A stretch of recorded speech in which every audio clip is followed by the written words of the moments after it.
Welcome to section 11.1, Introduction to Limits. So for the next 4 days, we're going to go through the idea of what a limit is, how to find a limit numerically, graphically, and algebraically.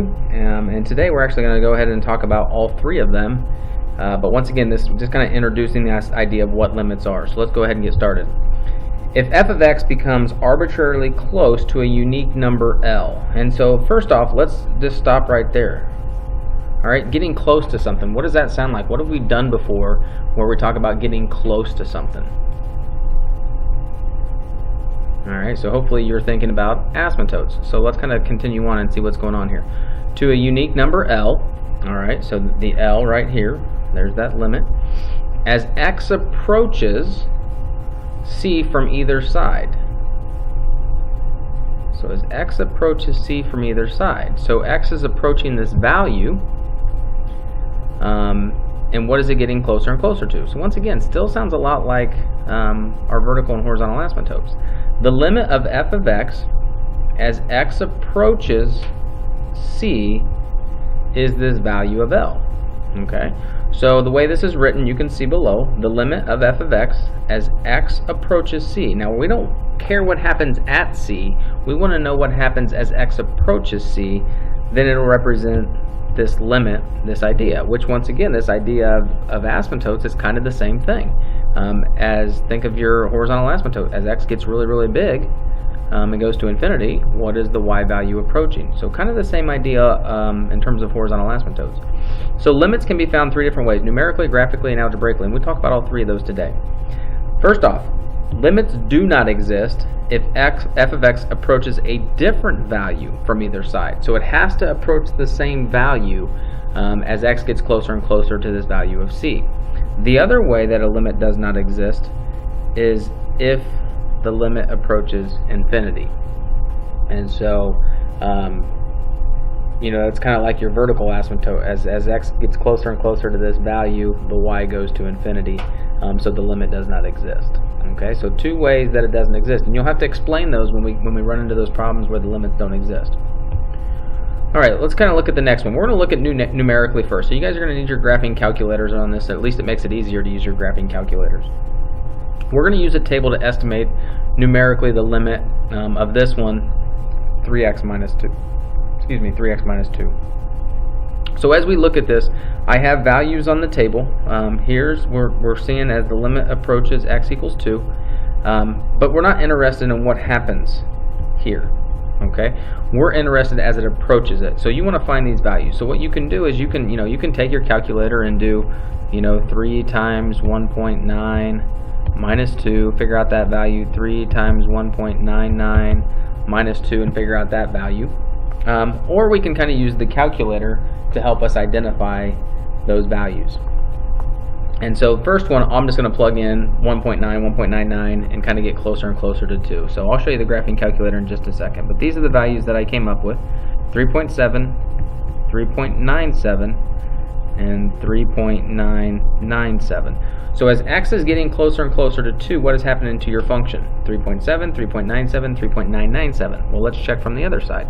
2.1 was 4.3, 2.01 is 4.03, and 2.001 is 4.003. Okay, so by looking at the table numerically, now this is not solving it algebraically, but just by looking at it, what does it look like the function is approaching? It looks like it's approaching 4. So the limit as x approaches 2 of 3x minus 2, this is equal to 4. Alright, and that's what it's approaching, and that's what we're looking for. The function f of x is continuous. Okay, so this one's linear, so it's continuous. But for graphs that are not continuous, finding limits can be more difficult. So we're going to look at some things where it's not continuous at the point that we're looking at. Alright, and if it's not continuous, such as there's an asymptote or a hole in the graph or a break in the graph of some sort, then it's a little bit more difficult to find. So let's go ahead and look at one more numerically. So we're going to use the table to estimate numerically the limit, once again, of f of x. You can see the function. And then we're going to look at this one as x approaches 0. So as x gets closer and closer and closer to 0, what is going on here? All right. So on this one, we're actually going to go ahead and use the graphing calculator to help us find these values. So we go up to y equals, and we're going to plug in the function. We have x divided by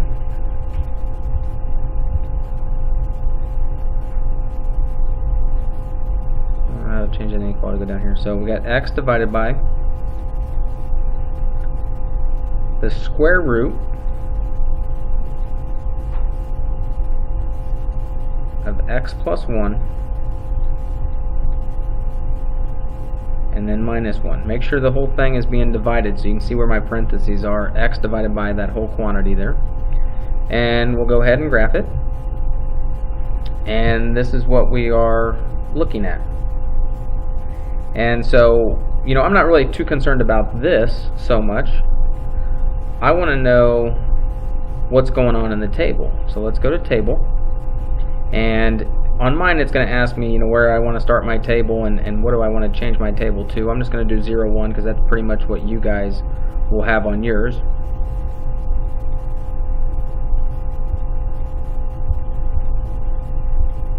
Maybe.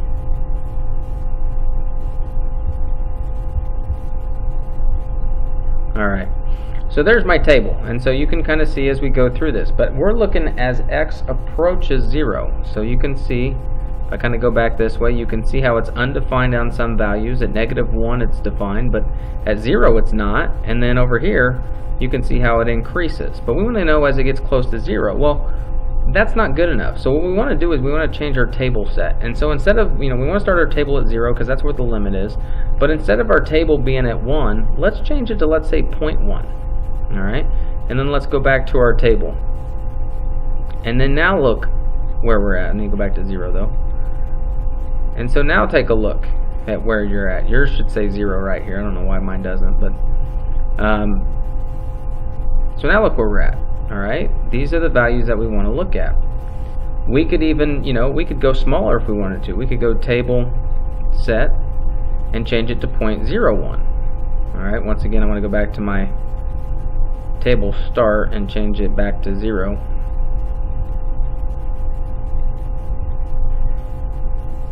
And now go back to the table. And so once again you can see as it gets smaller, what is it getting closer and closer to? So those are the values that we have. So when we go to plug these in, the table that was on my graphing calculator was a little different than what was on here. So let's see if I can, so we're going up by 0.01. So I'm just kind of clear all these out. 0.01, 0.02, 0.03. Let's take a look at those values.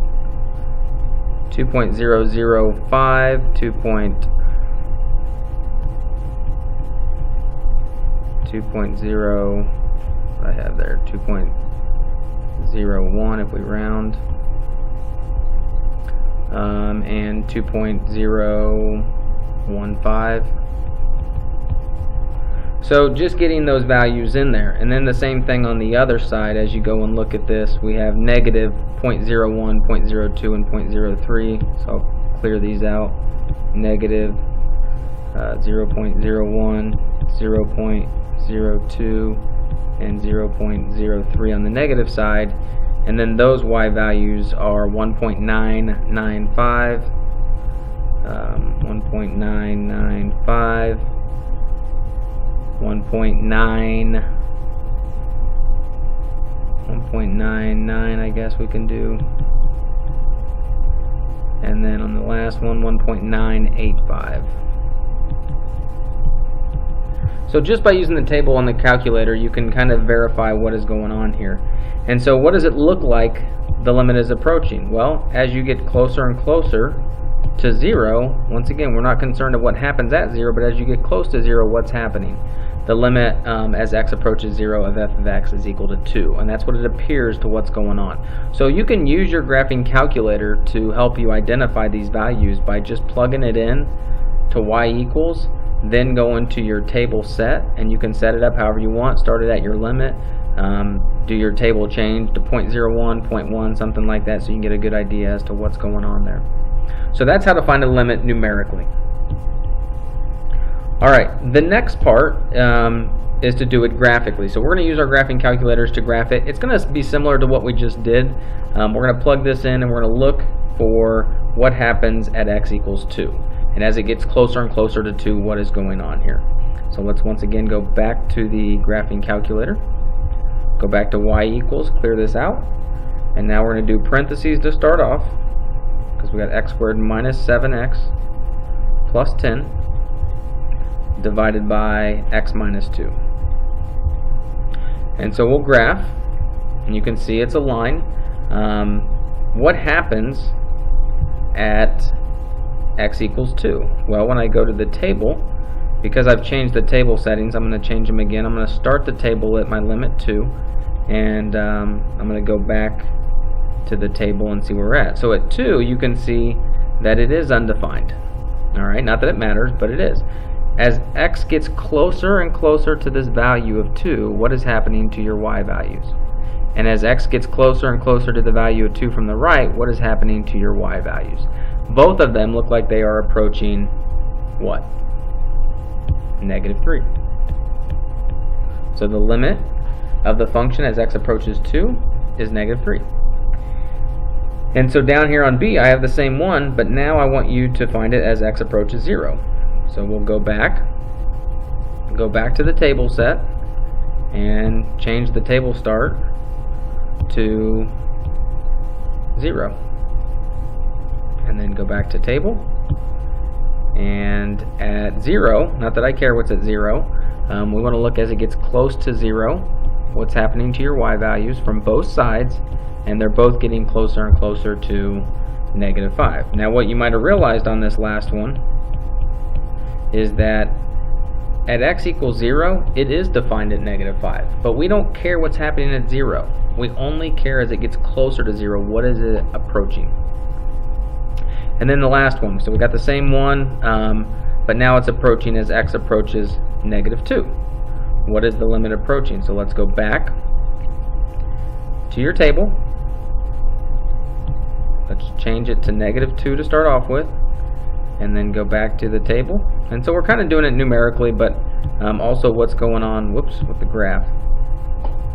So once again, going back and what's happening at -2. So as it gets closer and closer to -2, what's happening to your y value? And it has to happen from both sides. Once again, it looks like it's approaching on this one -7.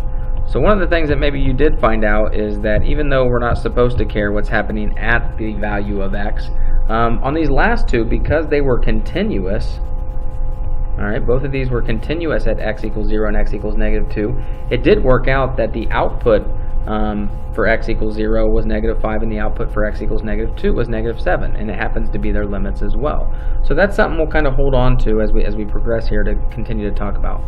Let's go ahead and look at one a little different. Let's look at 1 over x squared plus 1. And we're going to look at the limit as x approaches infinity. So let's go ahead and plug this into the calculator. So 1 divided by parentheses x squared plus 1. We're going to go ahead and graph it. And so look what you have here. And so on mine, I can zoom in a little bit easier than you guys can probably, but you can see kind of there's a little hump in the beginning, and then from there it looks like it really just kind of flatlines here. And I can zoom out real quick, and it just keeps kind of going. So what's happening as x gets really, really big? Well, it looks like that there's a horizontal asymptote at y equals 0, and it looks like that's what it is approaching. So one of the things that we can do on the table, we can also make our numbers really big. So I want to know when x gets really big, so I'm going to go all the way out to 5,000. And instead of making my table change 0.01, I'm going to make it 1,000. It's going to go up by 1,000 every time. And so now when I go to my table, you can see that, I guess it started me at 0, whatever, but it doesn't matter. You can see that these numbers, look at the times 10 to the -8, okay? And so as these numbers get really, really, really large, what is happening? Well, the y values are getting really, really small. And so they're getting closer and closer and closer to what? 0. And so we can kind of tell that from the graph, and then we try to verify it using the table as well. So the limit of the function 1 over x squared plus 1, as x approaches infinity, instead of an actual value, as x gets really large, what is it getting closer and closer and closer to? And that has to do with that idea of horizontal asymptote. All right, go ahead and try this last one on your own, the limit as x approaches 2 of this function, and see what you get. And I will do the same thing.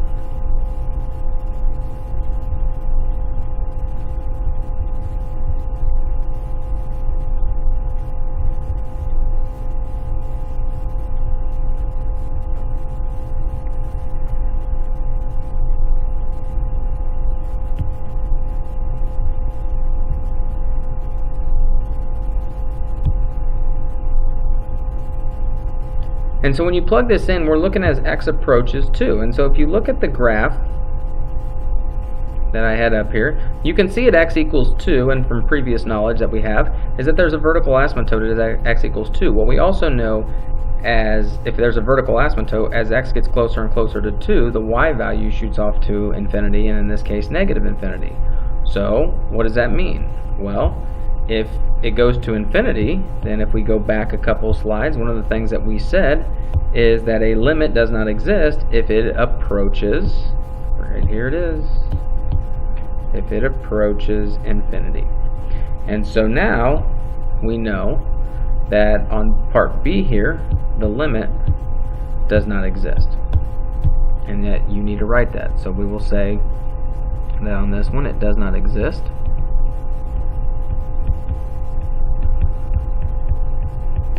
And the reason, even though it doesn't say why, you need to explain why. Why does it not exist? Because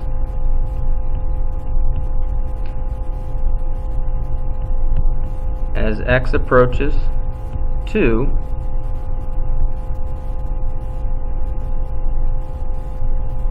I was going to say why, but we'll say the function approaches infinity.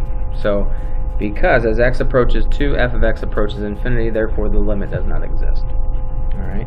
So what other ways can we do graphically? Well, we've done, kind of our calculator stuff, but we can also use piecewise functions. We've done piecewise functions before. So here's a piecewise function. I'm going to go ahead and graph it from what we previously have learned.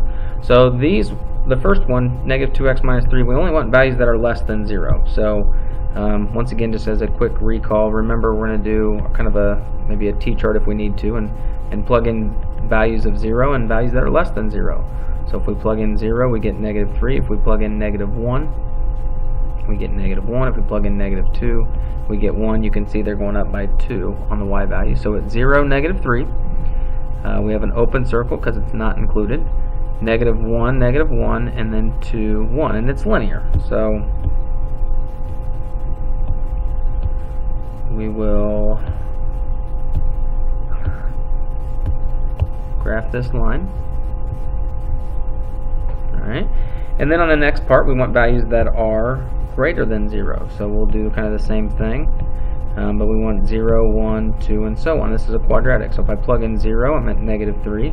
Plug in 1, you're at negative 2. Plug in 2, you're at 1. Let's get another one on here. Plug in 3, you're at 6. So let's plot these points. Now this one is included. So at 0, negative 3, even though it was up here, it wasn't included. Down here, it is included. So we will fill in that circle now. And then at 1, you're at negative 2. 2 is at 1, and 3 is at 6. Alright, and now we're going to answer limit questions based on this graph. So let's answer each of these and as x approaches different values. As x approaches 0, where is it getting closer and closer to? Well, as x approaches 0, so here's your x-axis. So I'm just going to draw dots on these as we go along. As x gets closer and closer and closer and closer and closer and closer to 0, from the left side and from the right side, what is the y value? Well, as x gets close to 0, the y value is getting closer and closer to negative 3. And that's the limit. On the next one, same graph, different x value, as x approaches negative 2. So I'm going to erase so I can kind of, whoops, I guess I shouldn't erase that. Erase this side. Alright, and so x approaches negative 2. Well, where's negative 2? Negative 2 is right here. That's x's value. So as it gets closer and closer and closer to that negative 2, and as it gets closer and closer to negative 2 from this side, where is it getting closer and closer to? When y is 0.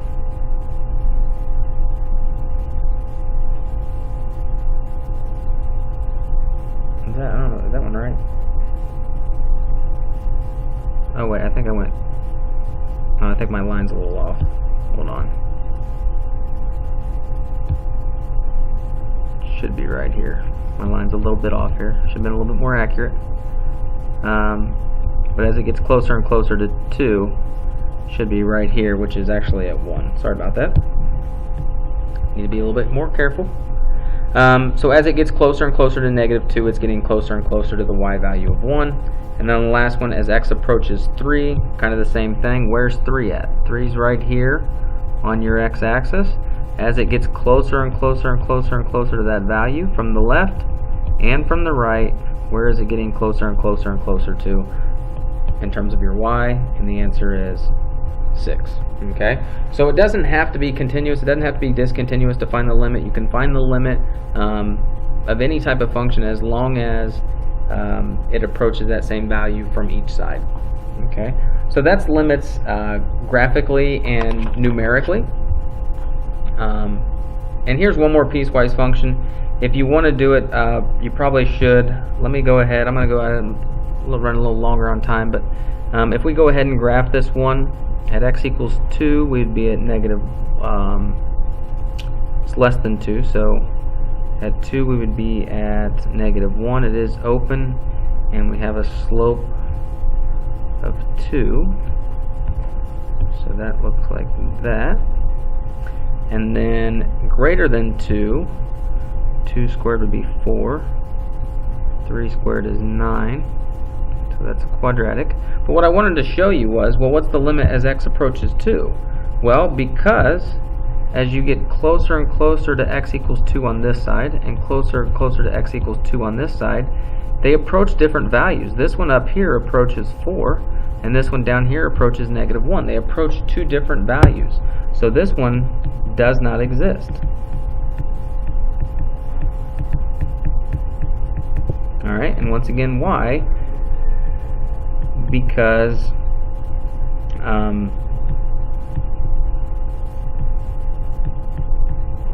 the limit approaches two values, two different values.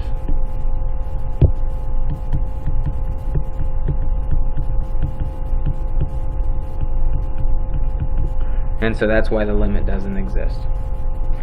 Alright, so let's finish up here. I've done graphically, numerically, and then the last one is algebraically, which is probably the easiest at this point, but we're only doing certain problems. If the function is continuous at that point, then direct substitution can be used. So what we've kind of found out is, as long as it's continuous, we can just plug in the x value and it will give us the output, and that's what the limit will be as well. So we're going to use direct substitution, and so all we have to do is do 3 times wherever we're trying to find the limit, and wherever that is, as long as it's continuous, and this is a polynomial, so it is, then wherever x is equal to 5, whatever y is, which is 42, then that's also the limit, because it will approach that value from both sides. And you can just literally plug in your values each time, once again, as long as it's continuous. So this is 4 plus 5, the square root of 9 is 3. So direct substitution works out very well with limits if they are continuous at that value. And so I'm just kind of continuing on here. I know I'm going a little fast, but we're just plugging in the numbers and evaluating. And so the limit as x approaches 3 of this function is 1 over 10, because it's continuous at that value of x equals 3. This function is not continuous, necessarily continuous everywhere, but it's continuous at that point. And then the last one, since we just did logarithms, I figured you would appreciate this. Log of 3 squared plus 1, which is log base 10 of 10, and everyone, that is 1. So Numerically, we're looking at tables. Graphically, we're looking at tables and some piecewise functions and making sure we understand whether the limit exists or not. Also, remember, when does the limit not exist? When the function approaches two different values from either side, or if it approaches infinity. All right, and so that's it for today. A little bit longer, but those are the three things that we need to know in terms of how to find a limit, and we'll talk more about this tomorrow, and you guys will have a worksheet for this section. Thank you.